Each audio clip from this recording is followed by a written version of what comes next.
So I think that's everything. I'm going to go ahead and jump into the panel. We are not going to have Maya and Steve with us because they have to go. So we're going to wave goodbye to them as they slip out.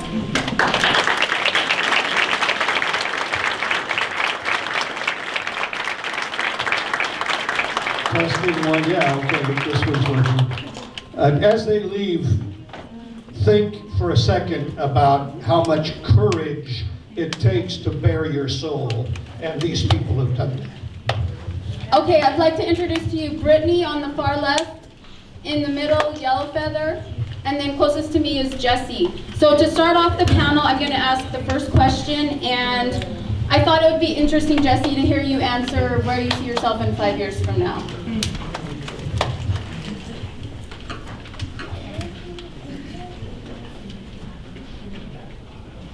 I see myself 5 years from now.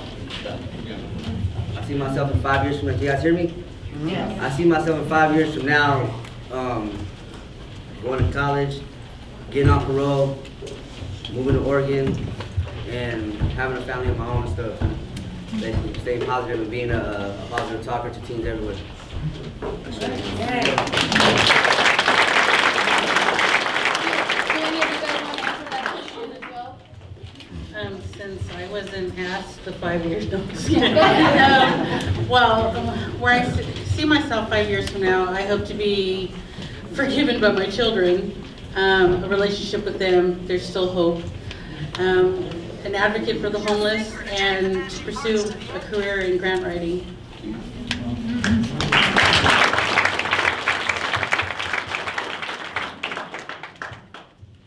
Actually, what I'm really wanting is to open a center that's for homeless, half for homeless and half for addicts, and have my kids and have a place. That's the most important thing to me, is a place just to have my kids.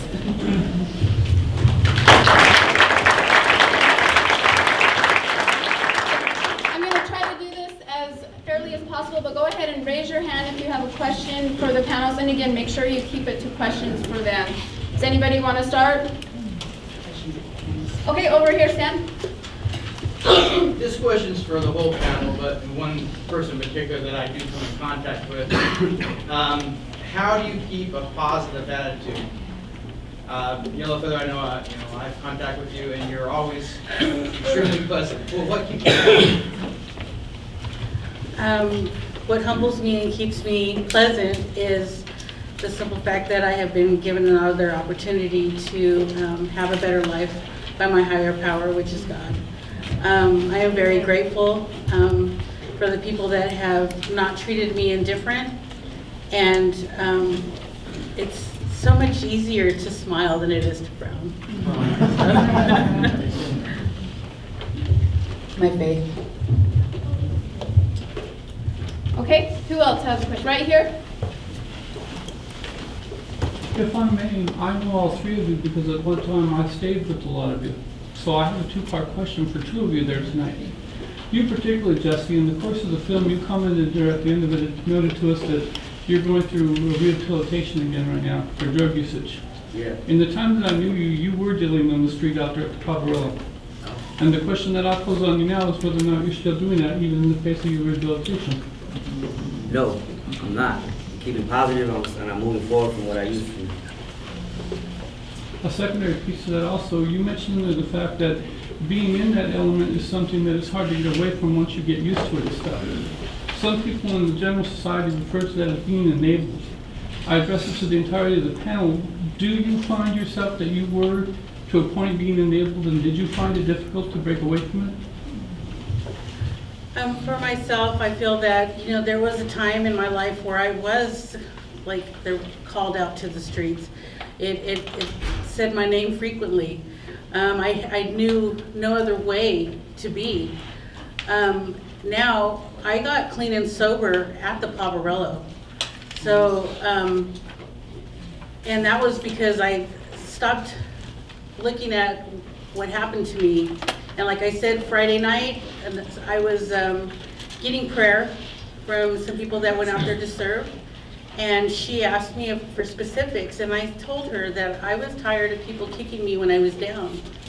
And she told me that why would they do anything less than what I was doing to myself? So with that said, I stopped kicking myself, and it changed my life. I stopped using that day. I commend you on having your home too. It definitely makes us feel like a part of the world. Go ahead and sit down, thank you.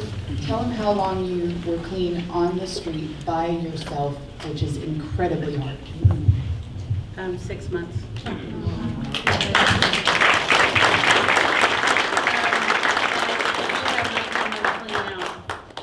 Say it one more time. I have 19 months clean now. All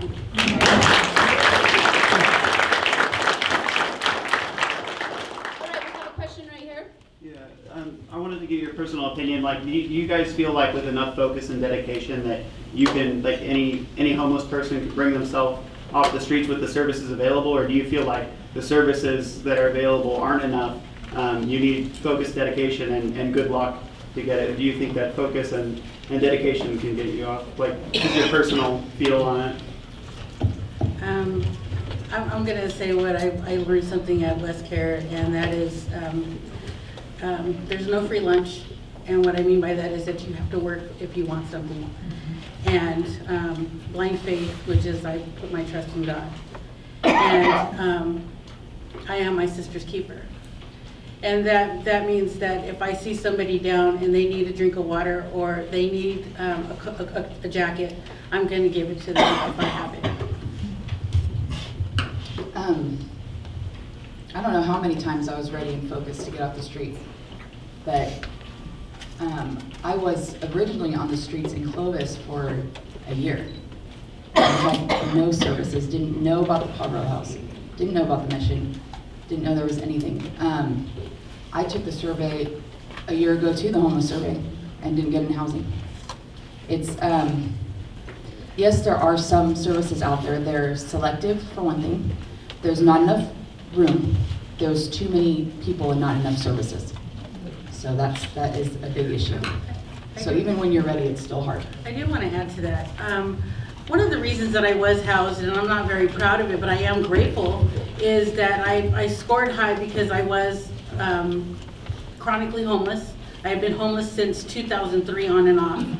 And I abused drugs. I was an addict. I had been an addict since the age of 10. So that's what helped me score. Now there are others out there that do not score. They don't meet the qualifications because they're not an addict and they haven't been chronically homeless. And you know, some have mental issues and they don't know that the services are out there. I want to say one more thing because I'm in that situation right now. It may have said that I'm staying with my uncle, but I'm there temporarily to help him because he's had hip surgery.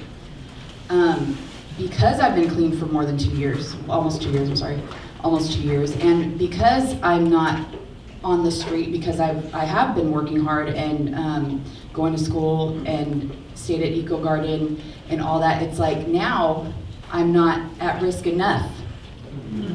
So I worked my butt off to get where I am and cannot get anything. No help whatsoever where I'm at.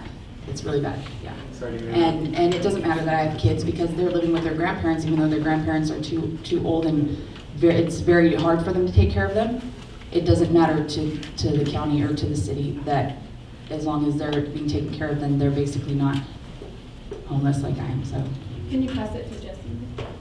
What was your question one time? Yeah, with enough focus and dedication, do you think you can get off the streets with the services that are currently offered, or do you think that it also takes some luck? Some people, when they get in, they get too stuck and they can't handle the pressure of what the rules are, so then they stand by. I was in West Care with her at one point. I ended up leaving like maybe 30, 45 days in, and there was a reason behind that, which I'm not really going to explain. But the thing about it was that sometimes even when it's there to be offered, people can't can't take it, you know, because they can't handle they need it with them. They need that shot. They need that next hit for it. So if they ain't got it, they're gonna have to push on to go get it because they're so used to having it around them. So the only ones that are gonna make it are the ones that really want it. If you don't want it, you ain't gonna have it. If you have a negative vibe around you, you're never gonna make nothing out of it. If you have a positive vibe around you, you're gonna make something out of it. That's just the way it is. So if you want it, you can get it. You can get it, exactly, straight up. Well, You're gonna get it, girlie. Don't even I try. understand. Thank you for all Okay, your we got a question all the way in the back. Barb? Hi, thank you for sharing your stories. And I wanted to know what the process of making the film was like for all of you, or any of you. We started doing the film in December. Yeah, in December, and recruiting people that wanted to participate, and it was quite an adventure getting people to participate. And going out to the POV, distributing water, you know, trying to get people to engage and participate. Go ahead and describe taking photos too. Were people excited about that, or how did that go? Sometimes homeless people don't want to be photographed. And I understand that, because when I was deep in my addiction, I didn't want any photos done. But, you know, there are those that did participate, and getting them to sign and put the little paper up saying that they, you know, give their permission. But it was really nice to, you know, be a part of that whole energy to take pictures and, you know, be something, you know, not somebody that's different, just somebody that's doing something different. And it was nice. What about doing the interviews? I love doing the interviews. I'm a yapper, so I love it. All right, did somebody else have a question right here? I'd love to hear from all of you. What do you hope will come out of doing this? Awareness. Awareness? More Nancy Wadlows. Oh, Yeah. yes.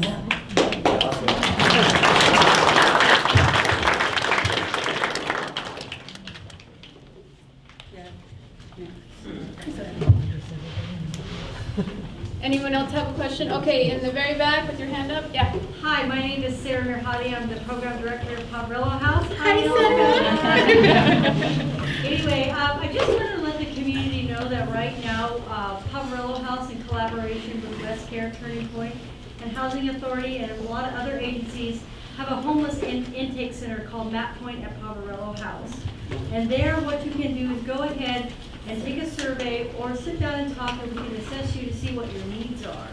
So I would encourage anybody who knows of anybody who is homeless can go ahead and come on down. We are open from 8 to 5 every single day, and we have already seen over 120 clients.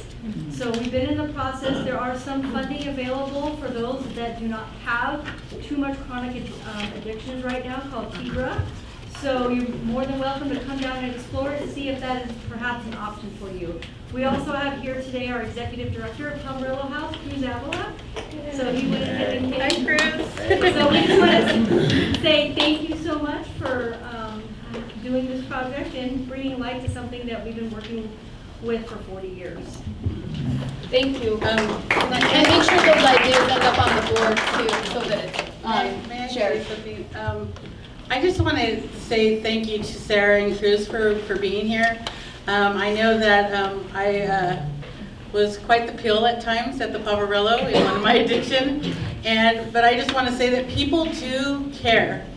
There are amazing people that work at the Poverello, West Care, you know, and agencies that I've come in contact with. You know, and I would go crying to Sarah when things didn't go my way, you know, and she listened, she cared. You know, Gabby was another one, you know, I mean, amazing people. So don't ever feel, you know, if you are homeless and that people at the POP do not care, because they really, really do. All right, another question all the way in the back? Yeah. Yeah, I heard two things that really struck me that you both said, or the two of you said. One of you said, I didn't know another way. This is the only way I knew. And my question is, how do you show people another way? I mean, how do you do that? How do we do that?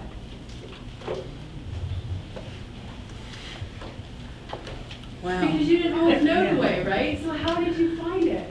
By people not giving up on me. I mean, for instance, Sarah, Beverly, you know, Gabby, Nancy Wadlow, they did not give up on me. Every time that I would, you know, kick in the wind and cuss up a storm and, you know, and felt that things were hopeless for me, they never gave up on me. To genuinely care, to put yourself, in somebody else's shoes. I mean, it's a matter of giving it, really. Like a relationship. Speaking of that, I would just want to mention what the Dakota Eco Garden was about. If people didn't know about that, you might have seen that mentioned a couple times on the screen. That place is the reason why I am where I am now. Nancy Waitlow is somewhere back there.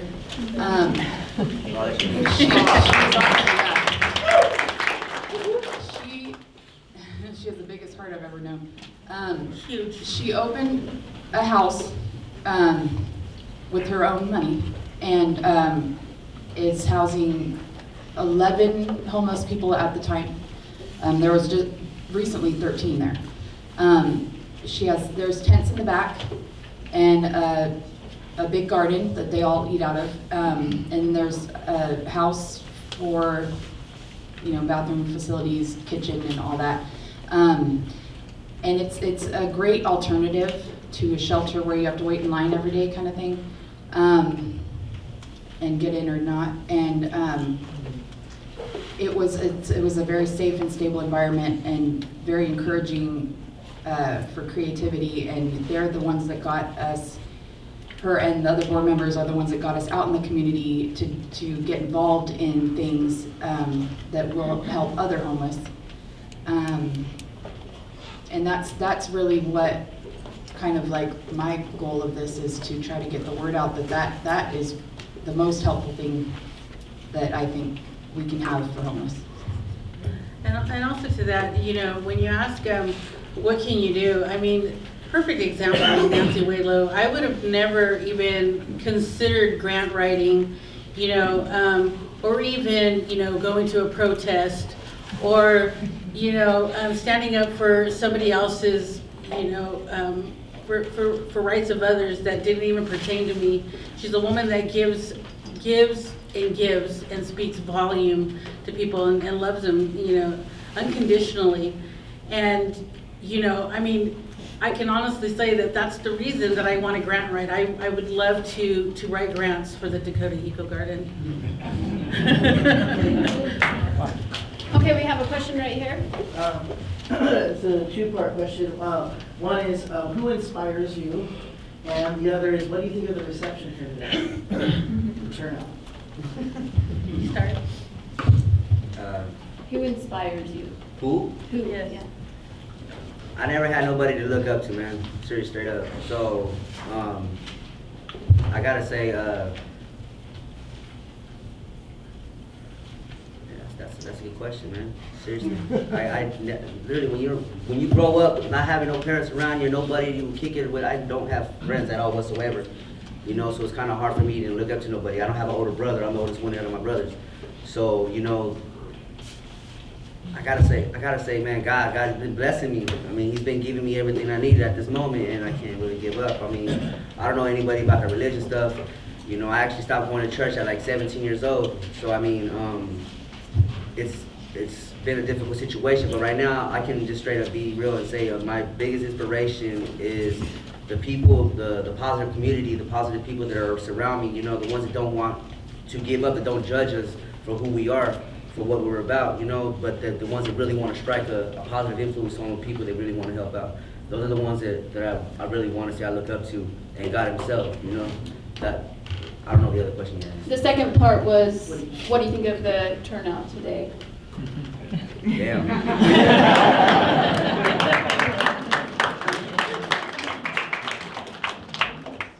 Who inspires me? I believe I did give a little bit of insight on that. Of course, Lisa Lindsay, Gabrielle, I love you, Sarah, Cruz even. I mean, I bumped into him at the store and he was like, is there anything else we can still do for you? And I'm like, wow, this is amazing. And, Nancy Waitlow, Jerry Bill, Beverly Fitzpatrick, you guys are amazing. And, you're showing me that, a person that wants to be a leader needs to serve. And a spirit of servitude, that's that'll get you everywhere. And, you know, you guys are my inspiration. And what do you think of the crowd tonight and Friday? I mean, I love you guys. I mean, because I'd also say God, of course.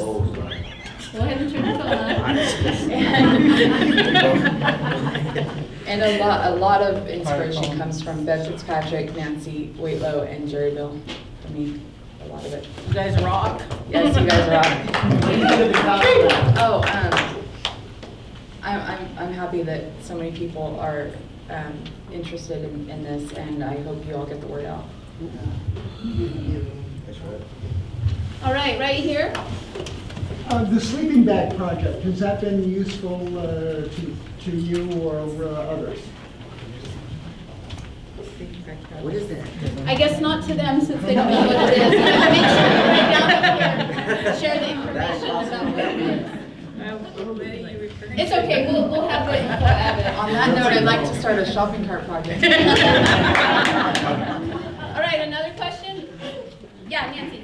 Okay, I'm gonna stick to a question. It's gotta be this time, questions. Do you think if some of these people here or the big crowd at the UU Church Friday, you know, if one or more of them, a group of them wanted to do an eco-village, could they do it? Is it a doable thing? Yes. Go ahead and pass the microphone, Brittany. Take over. But can I just, you know, but then I'll sit down. And what about the people that aren't able to function in a community setting, self-governing like the Eco Garden is? You know, is there anything that should be done more than is being done for them? For the ones that are addicted still, you know, can they be safer? Can they, you know, get the gist? Okay, yeah, you know what, honestly, there is more help for those that are addicted and those that have mental health issues. Yeah. Sorry, but yeah, there's a lot more resources for them. The ones that are functioning are the ones that need it more, to me, you know. I mean, I shouldn't, well, yeah, I was both of those, so yeah, I guess I can. But for the ones that are functioning, like you said, yes, there can easily be another eco garden. And what she's saying is because that, I think, is another part that was so amazing at the Eco Garden, was because we were a community that worked together. We had no like manager or someone who lived on site to supervise us. We were doing it on our own, taking care of each other on our own, taking care of the house, taking care of the garden. And it is possible. You can get a bunch of homeless people together, and they can function like that. You know, there was also screening. You know, before we got in there, I had to kind of push for her to start doing that, drug screening and I still background carry checks. around But they do a hair follicle test, and a lot of people were saying that I was not clean and sober. So I walked around with my results for like 4 months. And I still carry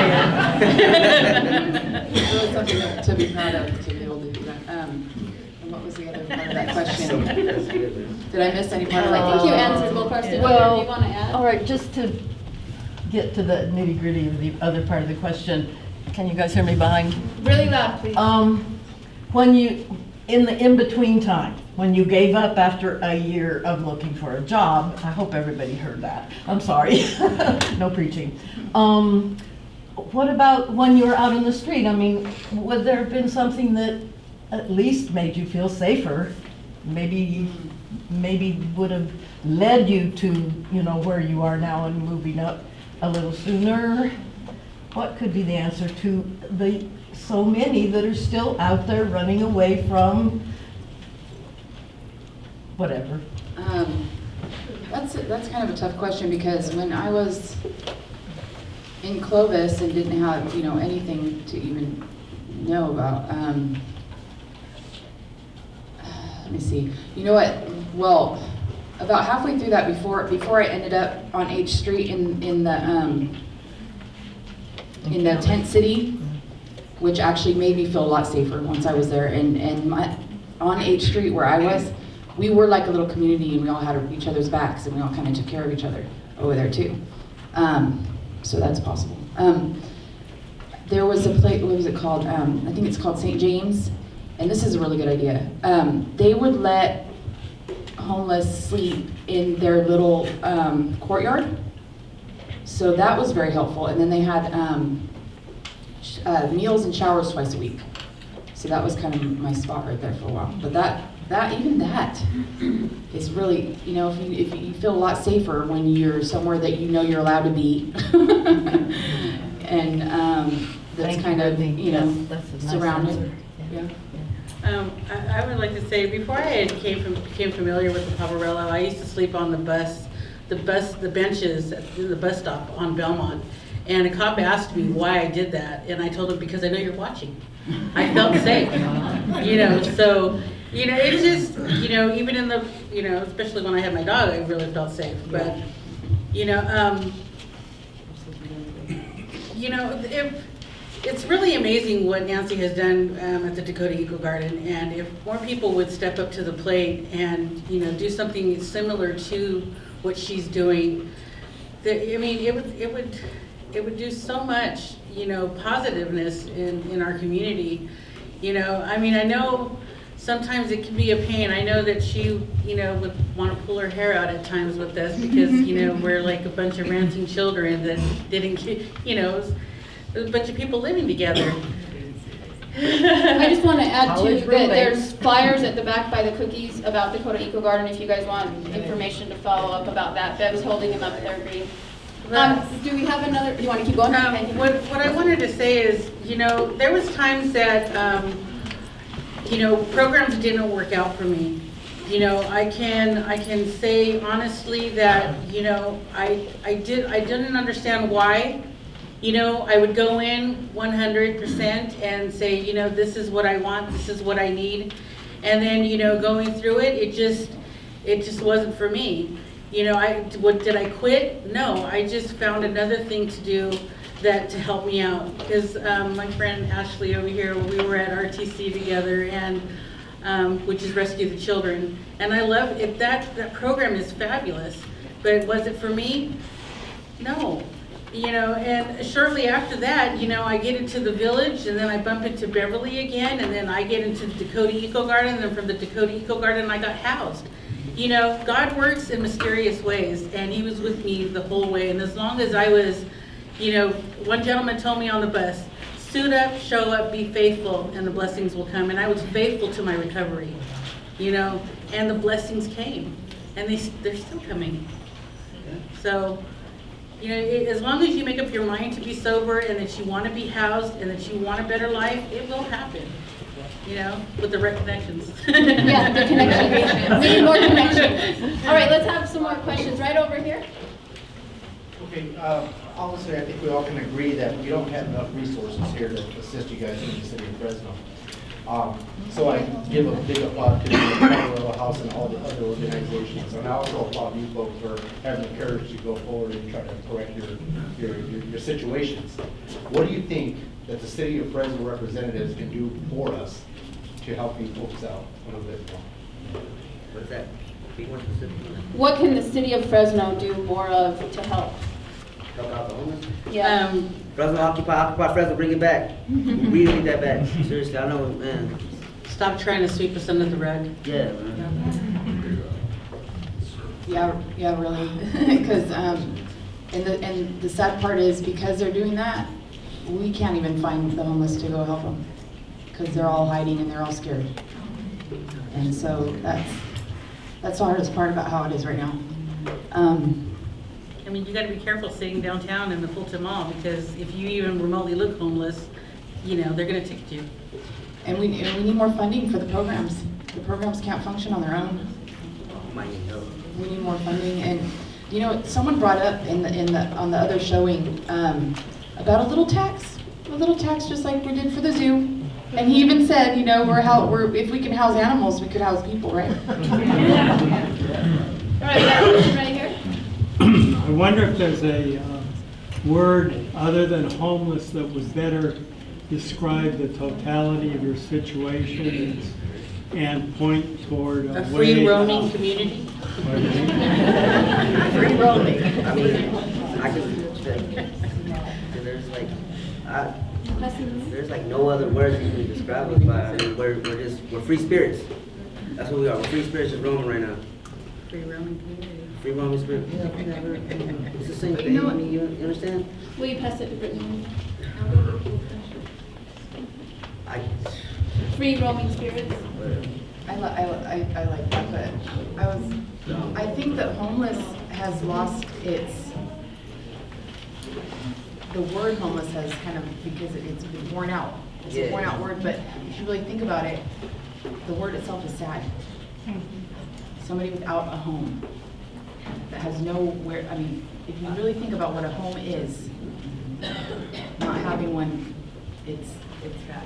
It's heartbreaking. Basically, everybody has been called every word in the dictionary out there, man. If you read the Community Alliance, when Occupy Fresno was around, people were calling us names, like just straight names that I never even looked in the dictionary to even pronounce. Seriously, they were just names that sewer rats, just awful names that we were just getting shot at. You know, like what makes us different from them?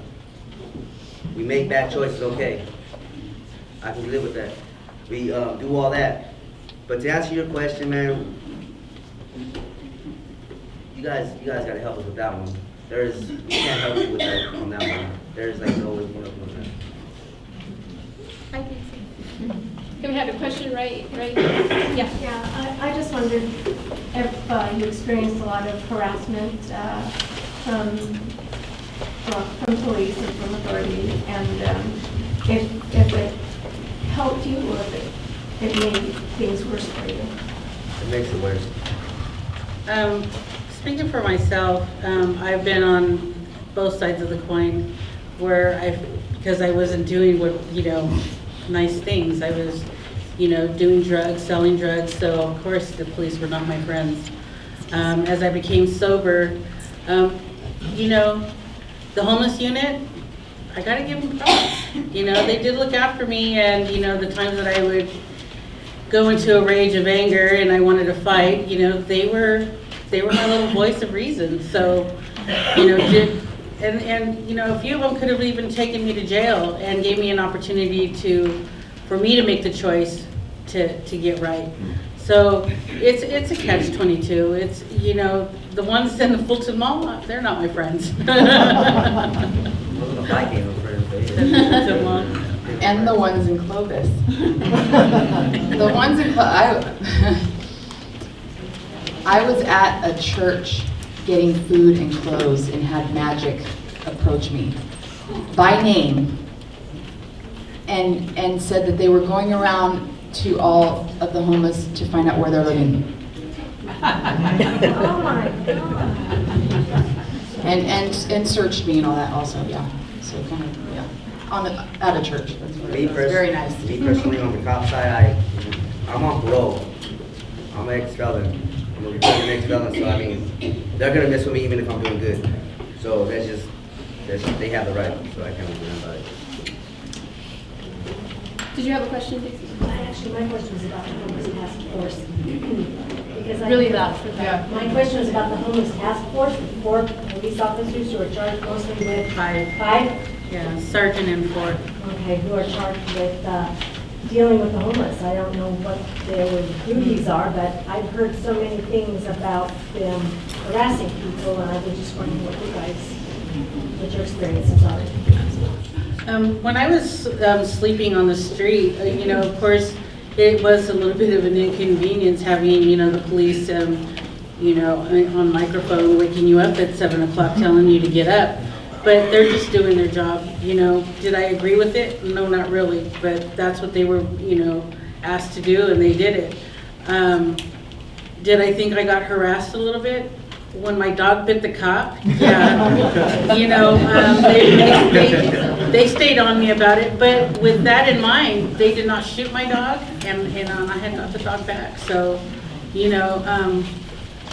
it's, like I said, that's a touchy subject, All I can say is, ask yourself really, the ones that do complain, are they justified?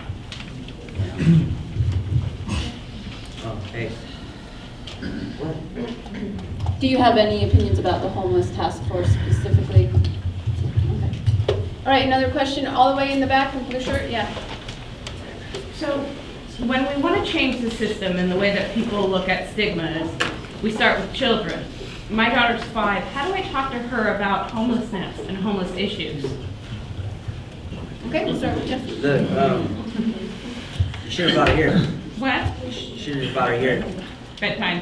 But another way around is that what you can do is gather up a posse, not a big posse, just like a trustworthy posse, where you can take it around the area over here, like just take it on a tour around this area right here, because we can have different subjects on how we can do it. The only best way I can describe it is like just take her around the area and explain to her, and I mean show her a documentary, explain to her what it's like if you go that route. Because what does he talk about? In the Bible it says the good road is like it's a narrow road, so it's hard to miss. We always miss it, so we're always going down that road. But if you just, I'm not saying to go religious on it or nothing. All I'm saying is that take it to that tour real quick. Because females go through more situations than guys out there. They do. All I can say in my category is just take her through a tour and explain to her what happens to people that don't follow the law, that just doesn't give, excuse my language. Watch your language. Yeah, excuse my language, guys. And for people like, they just try to run and hide, it doesn't end good for them.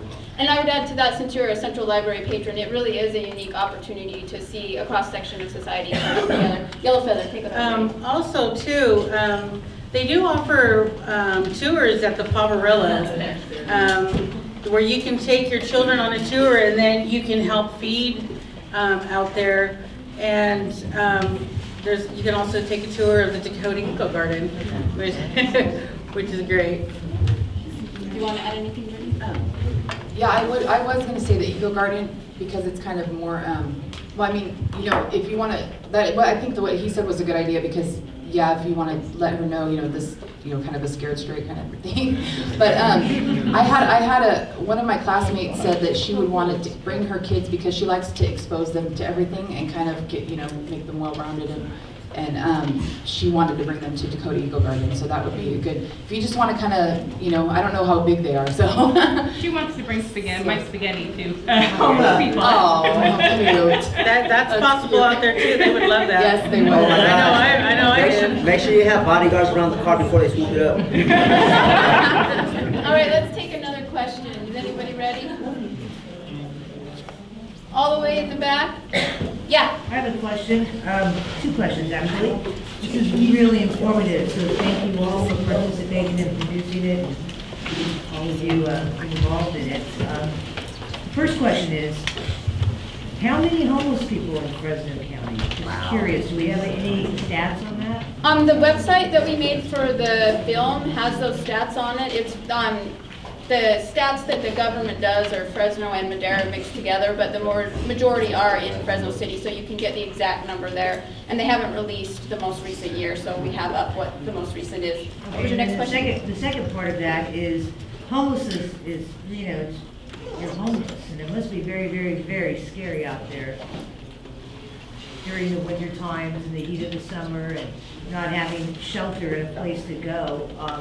And you were talking really mostly about the police and the law enforcement being really your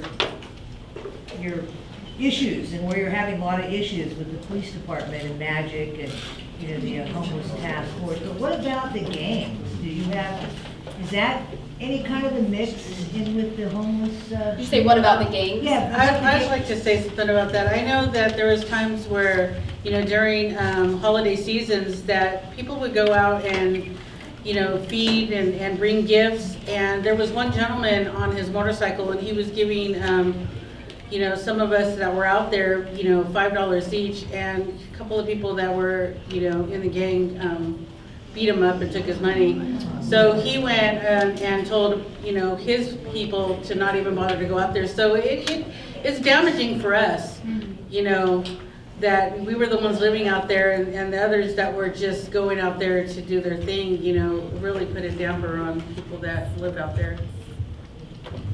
I still can't stand the cold. The scariest part out there was the fires. The fires, I yes. mean, they were like infernos, and everything burns so quickly because it's all, you know, tents and wood. And it's really sad to see how slowly the fire department walks, as slow as they can to get the hose, and as slow as they can to, and the trucks that go out there, you know, the pickup trucks. I ran out there and told him, look, if you don't get this thing out soon, we have a propane tank in our tent, and you'll go down with it. You're right here, you know. I mean, it is scary. That's the most scary part. And but I never had any run-ins with gangs, even though I was downtown. So. I know a lot of people, so I do know a lot of gang members, and you know, for the most part, I'm not scared. But going on the fires, I had an encampment on F Street, and I say living on that street for that year, 4 fires came so close to my tent, my encampment, that it was crazy. And even one where the girl, she had on purpose ignited propane and blew up her encampment.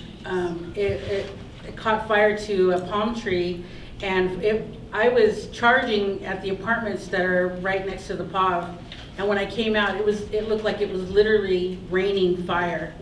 You know, because scary stuff.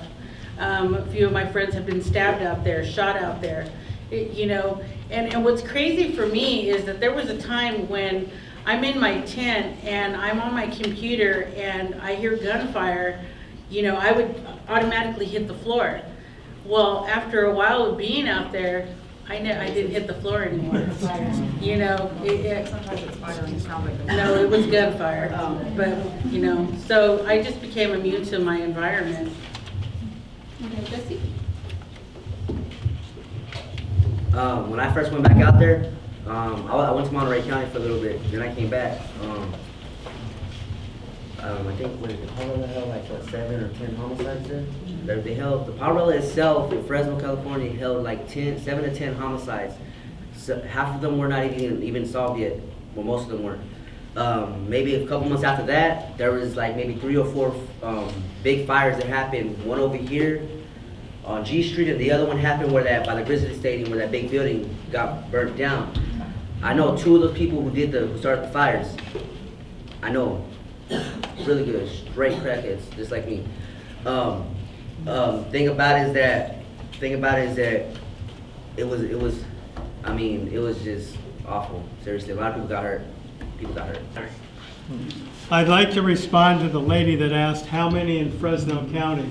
I was on the committee that the city was going to, and county were going to end homelessness in 10 years. HUD has a definition of normal, the normal homeless against the population. 50,000, 25,000 in the city of Fresno, and 20 to 25,000 in the county, and that's before the effects of the downturn in one of the poorest counties in America. So you know the number's got to be higher than that. And if you count an expanded definition of what homeless is beyond HUD, you're getting up to 100,000 people that are sleeping with friends. They have no security, they have no leases, they have no legal protections in where they're living. So 50,000 easy. I'm going to let Brittany respond to that, since she's in a situation that qualifies by the expanded definition of homeless. Is that right? Well, like someone who is in an environment where they have somewhere to stay, but they really don't have a place. Like that could change, like you were saying earlier. Yes, and it can. I mean, it could be any day now that I'm not there anymore. It's his house, you know. So as far as soon as he doesn't need you're me, as soon as he doesn't need me, he's already moving around pretty good. So I'm figuring it's about time.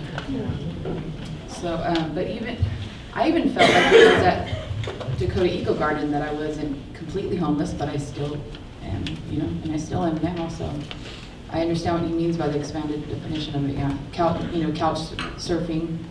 And I thought that by HUD and all that stuff, I thought that was still homelessness, and now they're saying it's not. There's still times, I mean, I still consider myself homeless and I have an apartment, because it is funded through a program, Project Phoenix and the EOC. And, I don't have a job and I am responsible for my PG&E. And the minute that I can't pay it and my PG&E is shut off, I lose the apartment. So it's very scary still, it's like, it's not a guarantee, but, I remain, hopeful. So, am I gonna let that stop me from, being happy? No. But it is in the back of my mind. So, I still consider myself one of the people. All right, we have time for about 10 more minutes, so we'll take a question right here, Terry. So Brittany, for you, you know that your situation is temporary. Yes. What plans are you making to be able to handle that in a month or 2 months? I don't know if I can handle it in a month or 2 months. That's the thing, it's like, right now, well, I mean, I have already applied for jobs because I found out I can work in this field before I even get my certificate. So I'm looking into that, but financial aid is not enough. It's not, first of all, a lot of places won't even count it as income. And it's just not the right amount of income. And it sucks because I'm gonna catch 22. If I had my kids, they both have their own income. They have survivor's benefits from their dad passing away. So if I had them, we'd all have a place already. But I have to have them before the place, and I have to have the place before them. So I'm stuck there. And my mom tells me that I shouldn't have gotten into this right now, go to school. But once God led me to that, I'm like, I'm not going to question it. I'm just going to do it. So whatever struggles I have to go through, it might not be till December that I'm done and able to work. So does that kind of answer your question? Yeah. I'm planning. I'm trying to find work. Do we have another question in the audience? Okay, right here. I wanted to ask Brittany, when was the last time that you did complete the survey, the VIC that was it a year ago? No, The survey. When I lived at the POW, so I went to the POW when I was 6 months clean. I'm 19 months clean now, so. Because they expire after a year, all of your information. No, it hasn't been a year. It hasn't been a year, no. I would suggest that you go down to MAP Point. I went today. She went today. But, because I just found out that they have that. We were in Gabriella McNeil with West Care, and we were actually in a 2-day, all-day training that had to do with 0 to 2016 and 25 cities, which are those initiatives to help end chronic and mental homelessness here in Fresno. So a lot of the people that normally are there at MAP weren't there these 2 days. Go tomorrow. Yeah, I talked to them. I'm going to be going Friday because I have classes all day tomorrow. We have case managers there that I have plans to go see. I can't remember what his name is again on Friday. But how am I going to verify that I'm homeless now? That's the problem. Take a survey first, but there are still other options there. Even if you are staying like at your uncle's house, like you were saying, there's other options.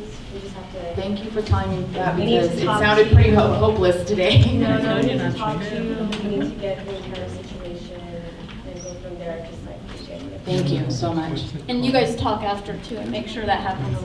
Okay, we're gonna have time for one last question. We'll go to Bev in the back. Okay, I'm gonna ask the audience a question. I don't know if Yellow Feather said service to another human being. Well, an interfaith group got started about 2 years ago called Wings. And I ran out of almost all my flyers, but we have a website. It's not an acronym for anything. It's just wingsfresno.org. And we would love your support. And there's a lot of things you can do in Wings. You can volunteer in all kinds of ways. So Jane's looking at me because she's part of Wings. Candy was here, she's part of Wings. So if you would like more information, I'll give you my funny card I have and you can contact me. And we have orientations and training and then lots of different ways to help the homeless. And, oh, I need to add this. We are housing people, guys. We are. And the county is, and we know it's slow but sure. And some people, they fill out the survey and they get housed, and what Wings is doing right now is we're helping them get documentation. Something you might not know is that they need several pieces of documentation to get housed, and they can't afford it. Wings has some money, so we got a gift. So we help with IDs, birth certificates, social security cards, all that. Because a birth certificate in Fresno County costs $25. ID costs $8. So we helped with that. Then we extended our help in that once somebody gets housed, the case manager contacts us, and we've gotten donated furniture. So we help take furniture to them and a welcome box, like cleaning supplies and things. So it's a cool organization. Come see me. Okay, you guys. Thanks for that.